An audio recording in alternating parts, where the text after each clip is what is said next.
Hello YouTube, hello anybody, this is Blender Pretender. I'm going to continue with the modeling of this bicycle.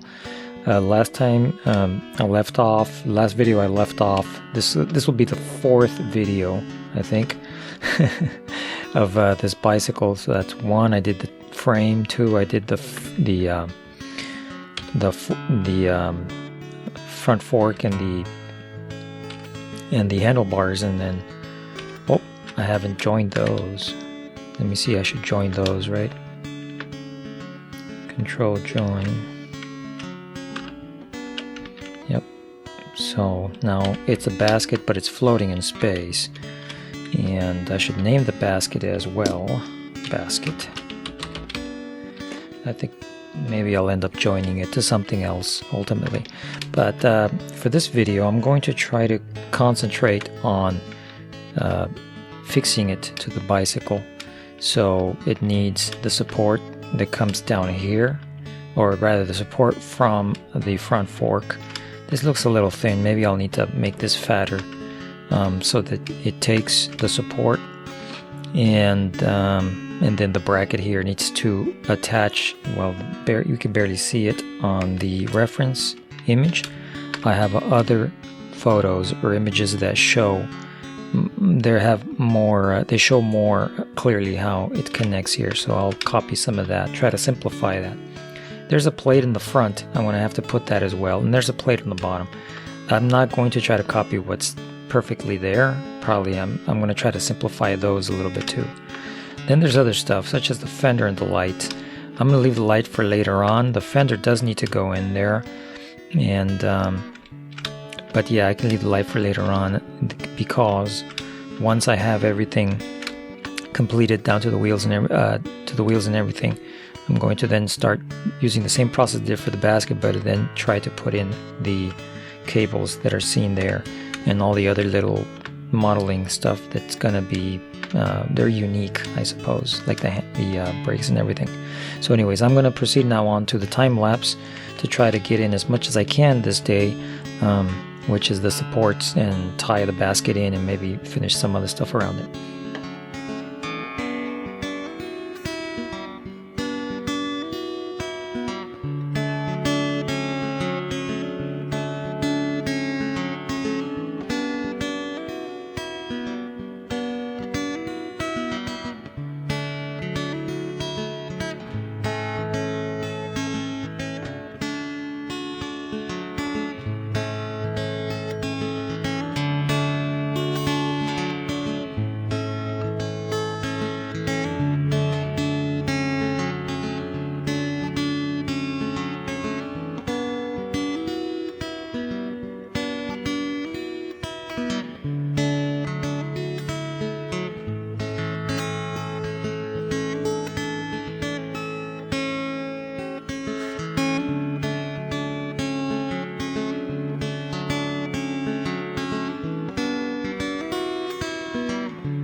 Okay, so I'm gonna insert a commentary here. That's just because I had to stop the video and then pick it up, today. So, and that allows me to maybe do this, although I don't like to do this because then I have to do more editing. But basically just wanted to make a commentary on these nuts and bolts are coming in pretty good. As soon as I subdivide them, they get pretty funky. They start, losing their sharp edges, and that's because they're intended. I'm assuming that they're intended. These bolts are intended to be, ready. Again, that's an assumption. Ready to be printable, I guess. Printed and stuff like that, and the geometry, just works out. The math that works out the geometry for this looks pretty good. I was messing with the settings there, but one way to make them sharp edges, the way they come in, and of course, I'm sure there might be somebody watching, and they might think, well, why am I putting the subdivision or this one right here, the subsurface or whatever you call it, not even subsurface, I forget what you call it exactly, but anyway, the subsurface division subdivide or whatever, onto these, and they're all up high because I plan to put all of these together. I want to make the bicycle one object when I append it to any other file, and I don't want to have to be chasing other parts. Like right now I have these parts, I went ahead and locked them down, but they're separate. The parts are separate, but I will join them at some point. And when I join them, they're all going to have the same modifier. And so I'm modeling them so that they will look good with the same level of subdivisions. And I'm up at 3 so far, to make that look nice and smooth. But and it seems to work. It doesn't really crash the computer or anything like that. So is the basket and everything. But when they come together, they're going to be, they should all look right. And what happened with this bolt in particular, it looks like because I had, let me tab in there, because I have this little key on, when I scaled it down, some of the vertices that I'm sure the program went through and has very minute distances between the vertices, they probably merged. And that's very apparent right here. When the bolt came in, it had 2 lines both at the top of the ridge and the bottom of the ridge of that wedge, that spiral wedge. So that's very apparent. So I'm trying, right now, it's one of those situations when I'm modeling and I'm trying to see, oh man, I already wasted time because I basically undid some of the stuff. And I'm trying to make use of what I've already scaled down. Otherwise, I'd have to bring in another bolt and guess at its proportions to fit in here, which is what I did with this one. And then I had to modify it so it fits in here. Right now, I plan to fix this by putting a washer in here to make it fatter, so it doesn't stick out too much out here. And then just replacing this completely with a hexagon. This bolt is fine, but just by the level of detail, it's probably meant to be so that it's good enough for a print. Like if somebody wanted to print it a plastic, bolt and plastic nut. So I'm talking about the nut. The nut ended up, being very, well, now it looks like it's got these undulations, I guess you would call them, and it's not good. So I'm just going to bring in a hexagon, and then just make a little indentation there to pretend that it's got a hole. I'm not gonna bother making the hole with the wedges and everything, the spiral wedges. The other thing is that when an object such as these does not have to be together with the modifier here, and then putting all the modeling and the geometry so it looks good, there's always the possibility, like I've been using the crease, right, to make it crease some angles before I bevel them. But there's also the let me see how I get there. There's also the because I haven't made use of that much, but let me tab in. Is it tabbing in?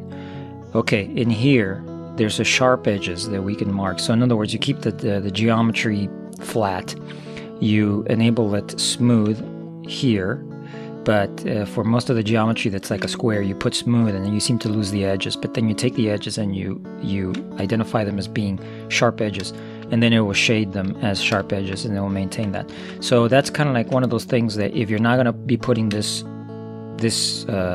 modifier, then you can just add more and more and more geometry to the model versus having less geometry and have the modifier do the work for you.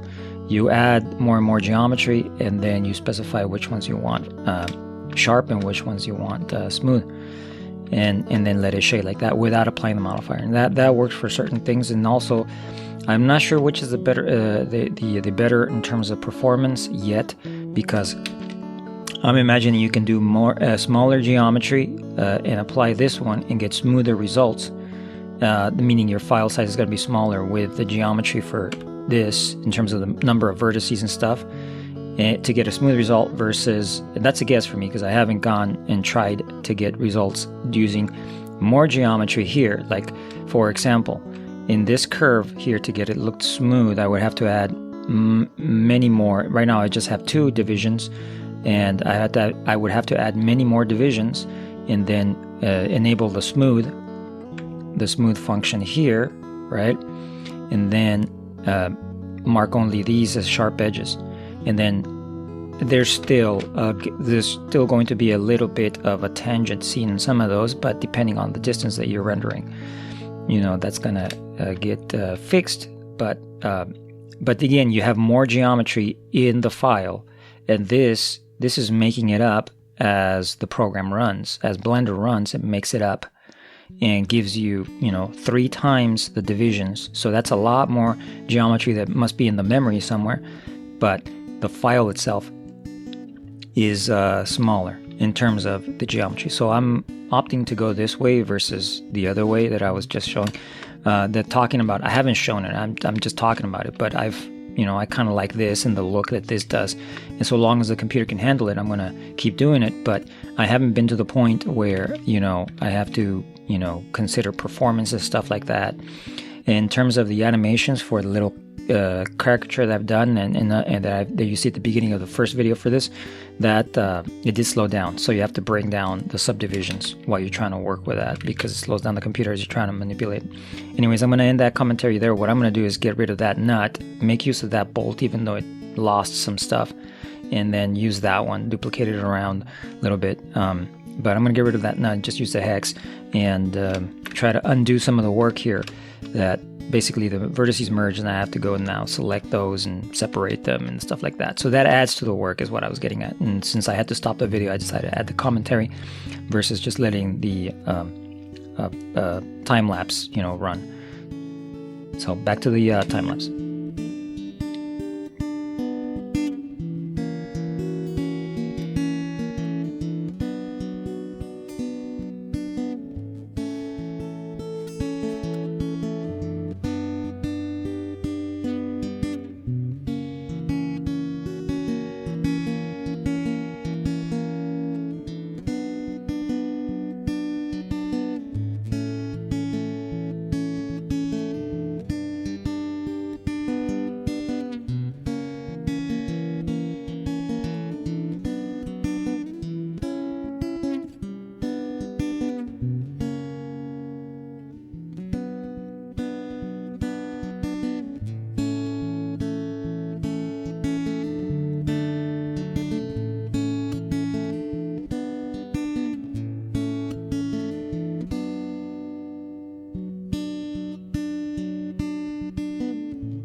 Okay, so this is going to conclude this video. Now the basket is no longer in space. It is, you know, it has the supports down at the bottom and here at the side. The reference photo that I have has a panel on the bottom, in case anybody's wondering what that is. And I believe that is a solar panel. You can see in the photos that it seems to have the solar panel cells. So I give it some thickness. They seem to stick out the bolts, but I'm not going to worry about that. And, you know, it's got the brackets. I added this just so that I really don't know what happens underneath, but just so that I can run some cables to that when it comes time for that. But with that said, this is going to be it for this portion. I'm going to try to show, at least so that it looks like there's progress in the image that I'm going to post as the thumbnail for the video, that at least the brackets come through. Well, I didn't join them. Maybe, no, I guess I'll just do that one right there. File, user preferences, and I'm going to increase in the 3D view. I'm going to increase the outline up to 3. Let's see what that looks like. 3. And then show it like this. I also added the bolts over there. So more and more it's going to look like it has all the little details of the bicycle. So I'm going to take this screenshot. Sorry. Get rid of that cursor. And I'm going to take a screenshot of this. And that's fine. Nah, I don't like that. I don't like this right here. So I'm going to do this is the origin to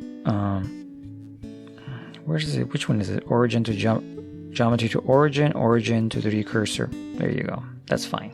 I'm going to join them here soon. So that gets that out of the way, and then there's a little highlight for the image. And then thanks for watching. The next video I'm going to dedicate to doing the seat and that little lock that's in the back of the seat. Thank you. Bye.